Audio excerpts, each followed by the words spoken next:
এই কুকুরটি আমার ভক্ত হয়ে গেছে এমনটা বললেই চলে।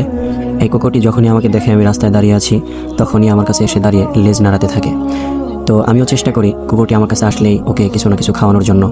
তো বিস্কুট হোক বা যে কোনো জিনিস হোক, আমি যতটুকু সম্ভব আমি চেষ্টা করি যে তাকে একটু খাওয়ানোর জন্য।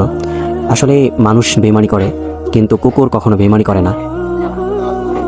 তো অনেকেই আছেন কুকুর বিড়াল ধরে ধরে মারেন। তো আপনারা এদেরকে মারবেন না, অন্ততপক্ষে খাবার দিতে না পারলেও এদেরকে একটু আদর করবেন বা মারধর থেকে একটু দূরে থাকবেন, কারণ এদেরকেও তো আল্লাহ তাআলাই সৃষ্টি করেছেন। ভিডিওটি যদি আপনার কাছে বিন্দু পরিমাণ ভালো লেগে থাকে, একটি লাইক, একটি কমেন্ট এবং একটি শেয়ার করে সবার মাঝে ছড়িয়ে দিন, যাতে সবাই এমন ভালো কিছু কাজ করতে পারে। অন্ততপক্ষে পশুর আত্মাগুলো তো শান্তি পাবে। আমার পেজের ভিডিওগুলো আপনাদের কাছে ভালো লেগে থাকলে আমাকে ফলো দিয়ে ভালো ভালো ভিডিও বানানোর উৎসাহিত করবেন।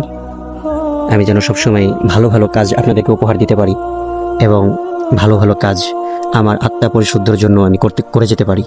সকলে আমার জন্য দোয়া করবেন।